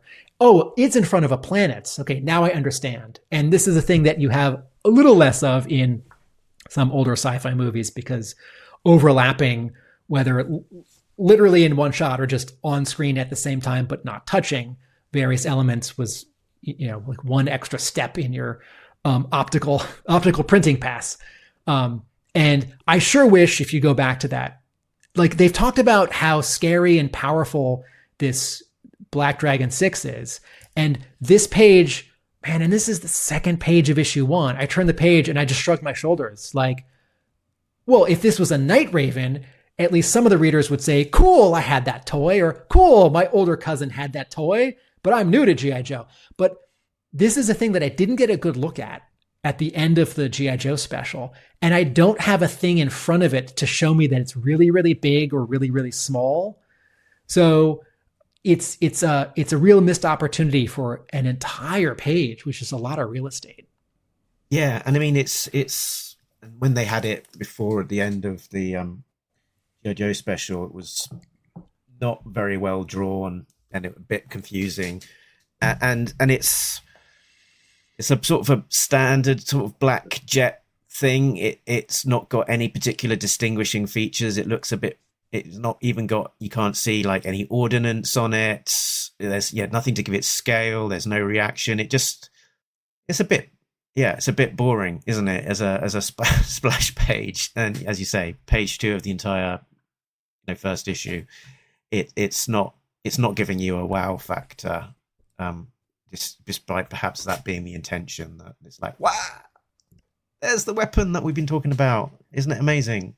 Yeah, if this was a movie, you'd have the sound effect, and maybe it flies, and you see some trees, shake, or someone's looking up, and they go, "Wow!" I guess you have a version of that on the next page. Yeah, in the movies, maybe it would be like explosive, and they'd all duck down because of the explosive kind of velocity of the speed of it and all the rest of it. But so my 2-word review of these 6 issues is noble failure. I think that's fair. Yeah, probably can't top that with any summary that I could. Noble failure, perhaps, and but it was interesting to see beyond issue 6. Where do they go next? Does it continue much as the same? Do they redeem it in any way? And with a change of writer with, I believe, issue number 10, what does that do to the series, Tim? So, well, I do know that the next time we talk about this, we'll be talking about Duke versus Snake Eyes. I'm for those of you listening, I'm holding up the bottom of the final page of issue 6. And here's the thing, Tim. Yeah, brand new series. No letters page, no reaction to Reborn or the first few issues of issue 1 through 6. So they would have been talking about it this, big time on the message boards back in the day, but no written records here of people's reactions to those specials or these first few issues, which is disappointing. Did we, when we read Master and Apprentice or Master and Apprentice 2, did they definitely not have letters pages? Or they did, which was sort of unusual because limited series tend not to.